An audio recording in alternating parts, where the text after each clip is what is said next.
Discussions and arrangements have been ongoing for Nigeria and the Republic of South Korea to improve economic, parliamentary, and socio-political relationship that would be mutually beneficial to citizens of the two countries. Under the arrangements, plans or proposals, the legislature of both countries are inching towards facilitating bilateral cooperation. This accord was reached by South Korean presidential envoy with President Muhammadu Buhari and Nigeria's Senate President Dr. Bukola Saraki when the envoy came on a visit to Nigeria recently. Beyond that, South Korea no doubt acknowledges the strategic role of Nigeria in Africa and is ready to do business with Nigeria from many fronts. On Diplomatic Ties today, we shall be discussing South Korea development aid to Nigeria with specifics on prospects for Korea-Nigeria economic cooperation, education, cultural, parliamentary, and security. My guest on Diplomatic Ties today is South Korean Ambassador to Nigeria, His Excellency Noh Kyu-duk. Welcome to Diplomatic Ties. Thank you very much. My name is Omini Odan. Stay on for the program after this time out.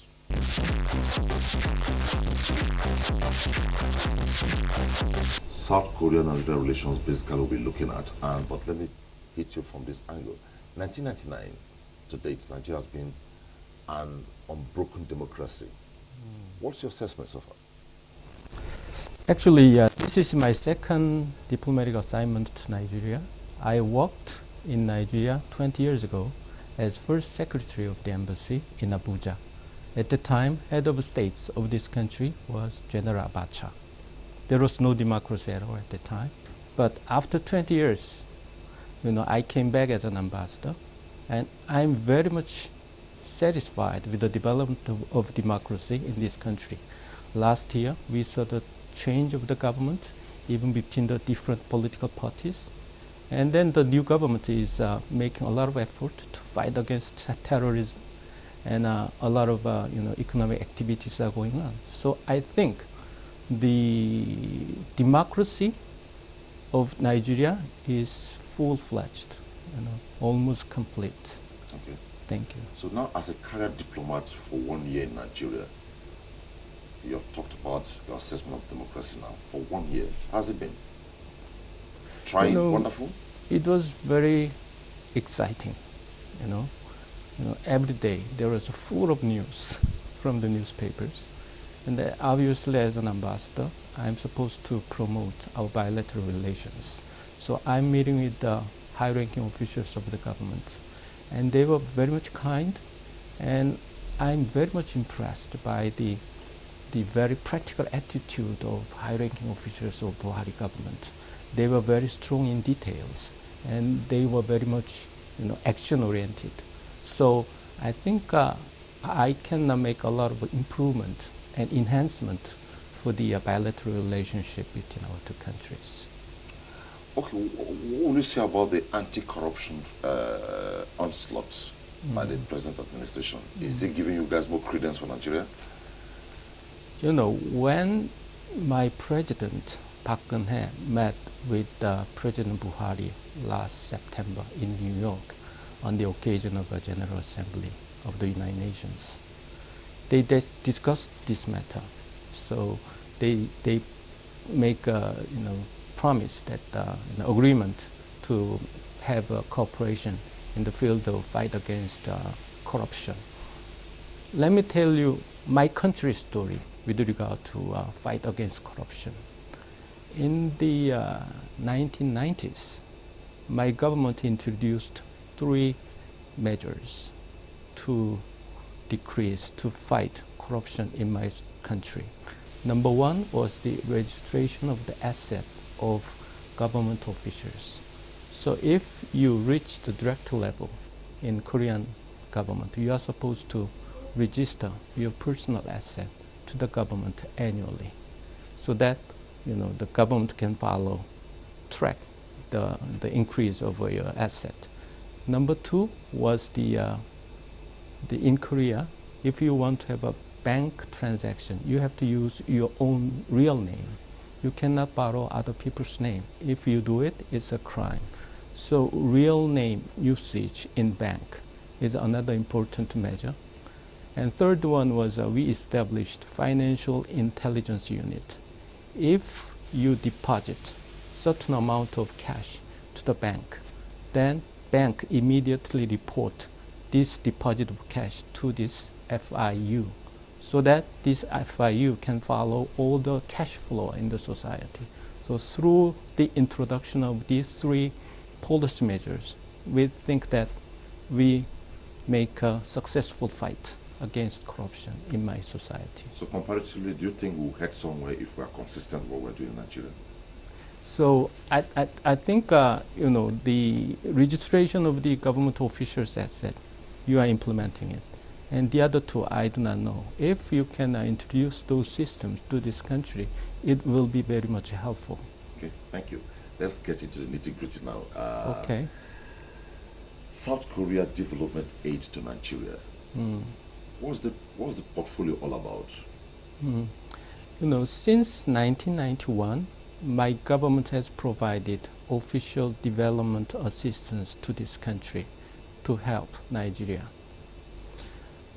Currently, we are building Abuja Model School, which will house elementary, junior, and senior secondary school in Abuja. It's a project of 15 million US dollars. And also, we have commissioned a vocational training center in Lokoja, Kogi State last year. And also, we are trying to build up the capacity for e-government, for the federal government of Nigeria. Currently, we are training many government officials in this area. Also, we are building a rice reprocessing center in Bida, Niger State. Is it ongoing? Yeah, it's ongoing. So these four areas, such as education, vocational training, ICT, and agriculture, this is the area we are focusing in providing our ODA to this country. In Korea, we say that education is a plan to prepare yourself for the next 100 years. According to the Chinese classic titled Guanzi, which came from more than 2,000 years ago, he says, if you want to prepare yourself for the next 1 year, you better grow grains. If you want to make a preparation for the next 10 years, you better plant trees. If you want to make a preparation for the next 100 years, you have to educate human beings. Why? He says, from educating people, you can get 100 times of return. From planting tree, you can get 10 times of return. From growing grains, you only have one-time harvest, right?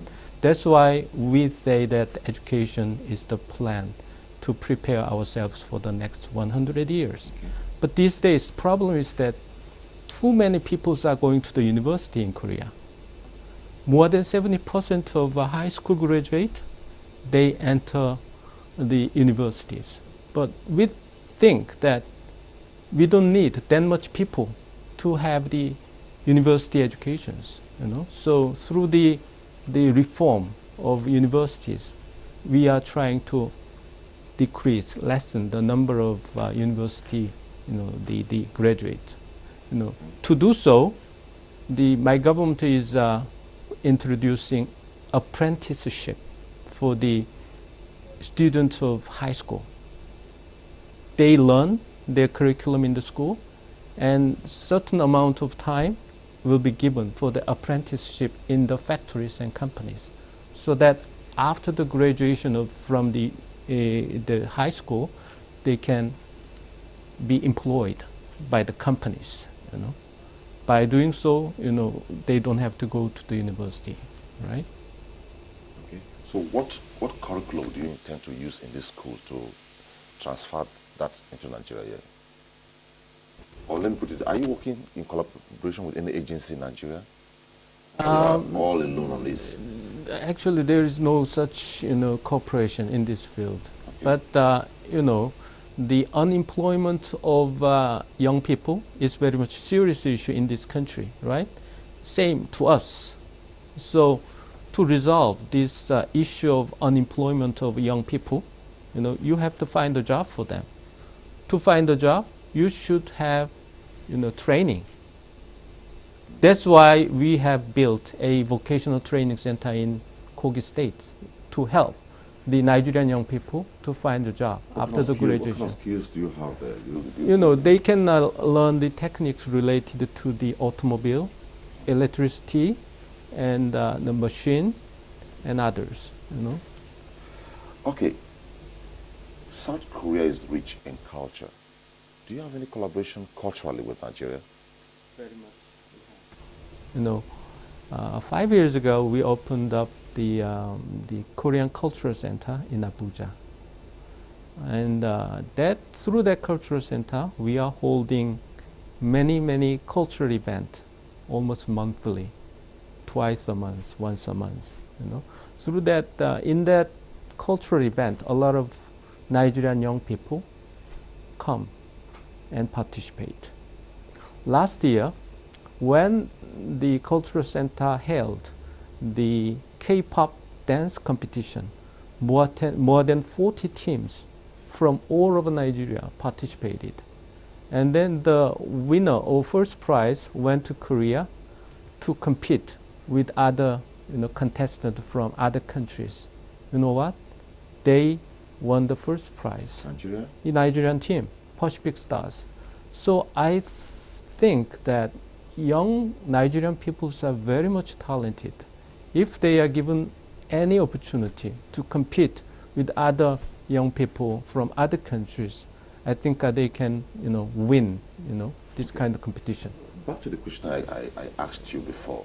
You talked about the fact that in checking the influx of young ones into the university, you guys introduced vocational kind of skills acquisition apprenticeship that enables the people to check the influx into the universities and higher institutions. How do you plan to also introduce that in Nigeria in your bilateral relations with us?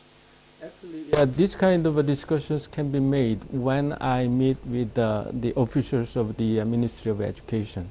Okay. Actually, do you have plans to do that? Sure, I have the plan. Actually, when I visit Korea last month, I met with the Minister of Education in Seoul. He was participating in one of the seminars. That's Nigeria's Minister of Yeah, Education? Nigeria's Minister of Education. He was attending the seminar for the e-government, for the federal government of Nigeria. So at the time, I had a very good conversation with him, and we made a promise that we will meet again in Abuja. So very soon, when I meet with him again, I can discuss this kind of matter with him, so that they can benefit from our experience. If you're just joining us, the program is Diplomatic Ties, and my guest today is South Korean Ambassador to Nigeria, Mr. Noh Kyu-toh. We are looking at South Korean development into Nigeria, prospects for Korea-Nigeria cooperation, and a host of other issues. More of these when we return. Stay with us.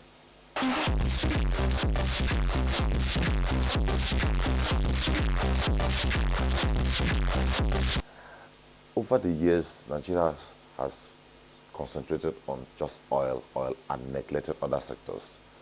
But since the coming on board of the present administration in Nigeria under Muhammadu Buhari, he has emphasized on diversification, mostly to the agricultural sector, solid minerals and water view.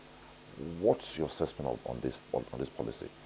And how will that enhance Nigeria-Korean relationship? I think the diversification of industry in this country is the right direction. If you look at the statistics of this country's economy in recent years, you can see the increase of the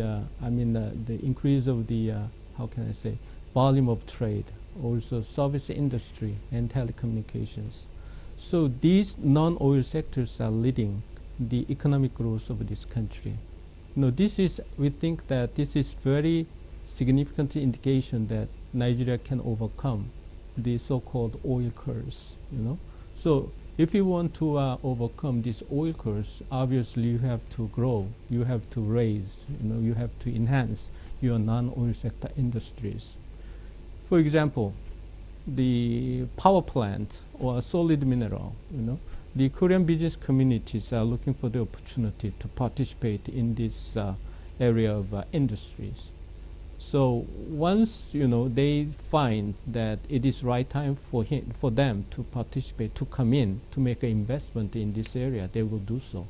I can assure you that they will definitely do so. By doing so, we think that we can contribute to the development of this great country. There is you call it Creative Economic Innovation Center in South Korea. What is this center all about? In Korea these days, there are many young people who has a very creative idea and to set up their own business. But obviously young people do not have money. Also, they do not know how to develop this creative idea into a profit-making business. If you are in this kind of situation in Korea, you can go to this Economic Innovation Center and to get assistance from them.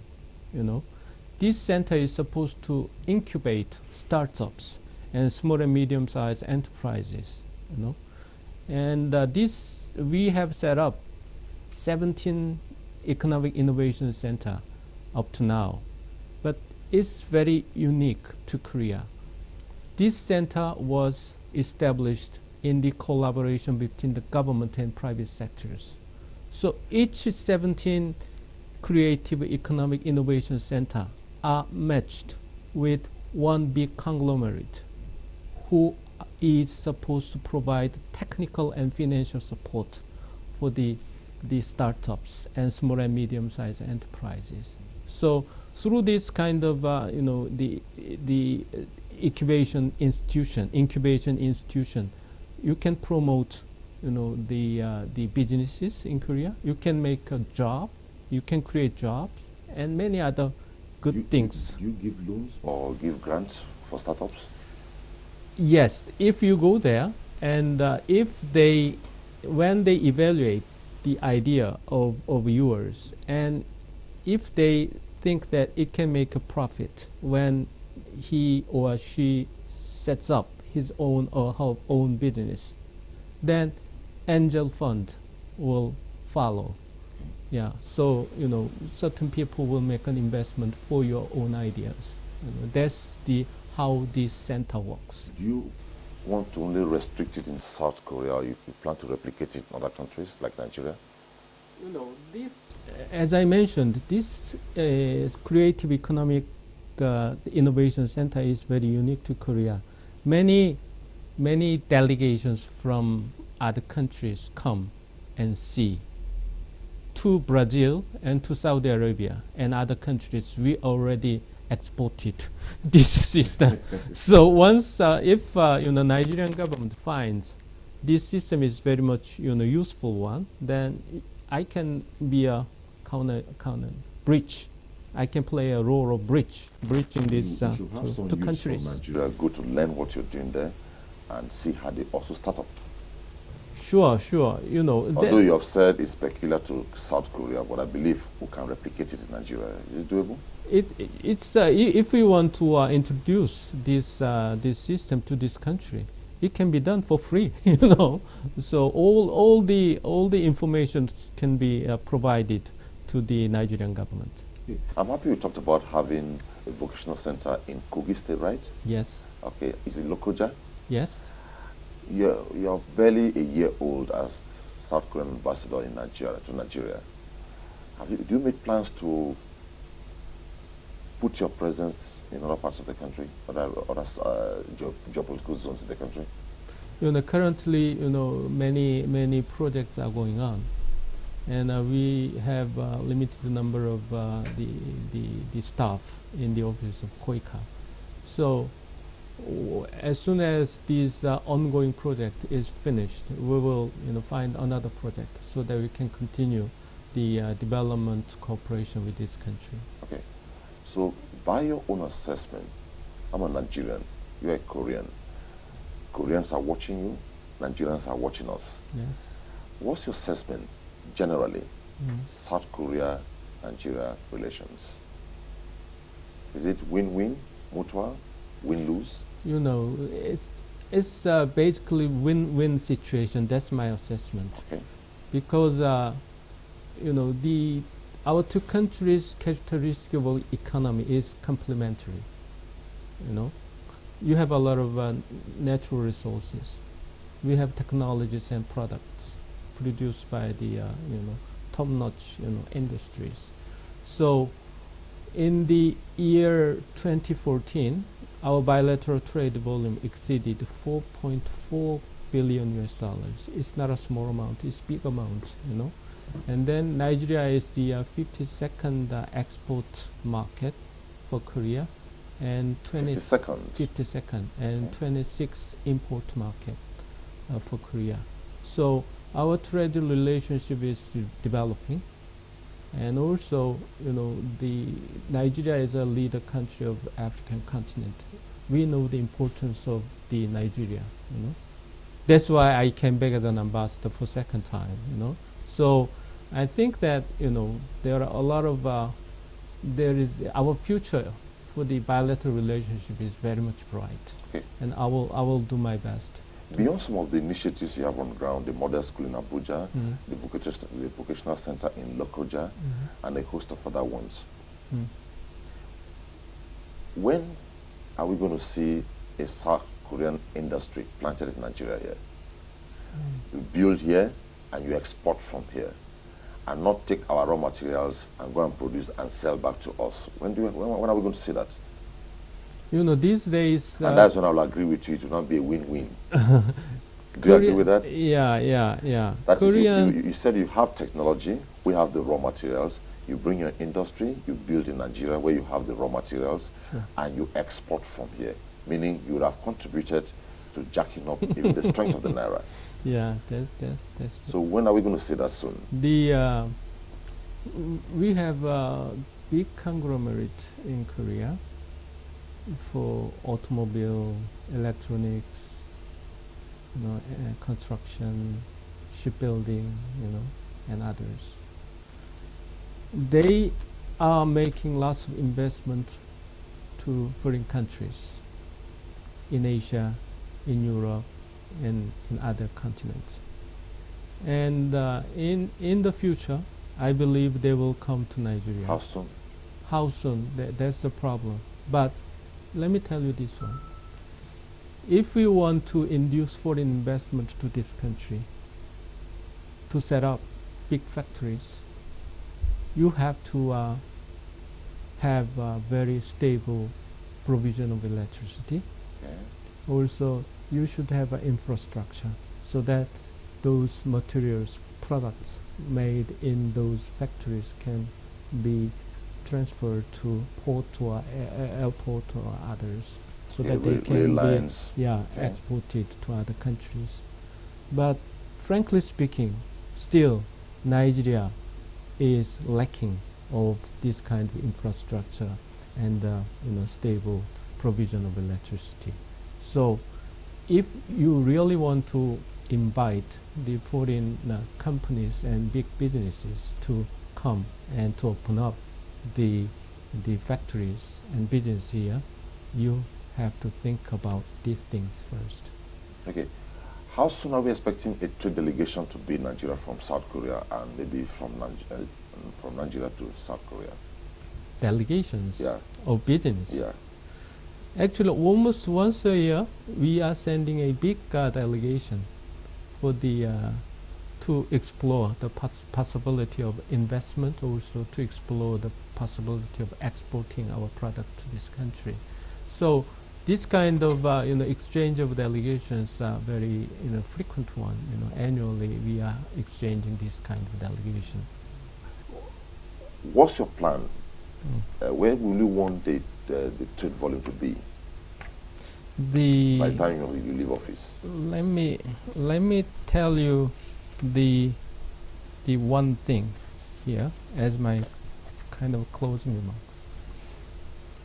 As you know, the President Buhari had an inauguration ceremony on 29 May last year. In his inaugural speech, President Buhari said, I quote, "Nigeria has a window of opportunity to fulfill our long-standing potential of pulling ourselves together and realizing our mission as a great nation. Republic of Korea, South Korea is very much ready to stand with Nigeria in its endeavor to become a great nation. And as an ambassador representing my country to Nigeria, I will do my role very, very, very sincerely and very faithfully. Thank you very much for having me. Thank you, His Excellency Nok Kyu-to, South Korean ambassador to Nigeria. You heard it all, and the promise is very clear that he hopes and believes by the end of his duty tour in January, relations between Nigeria and South Korea will greatly improve. That's our package on diplomatic ties today. We'll do it again, same time, same station, some other time. On behalf of all of us here, bye for now.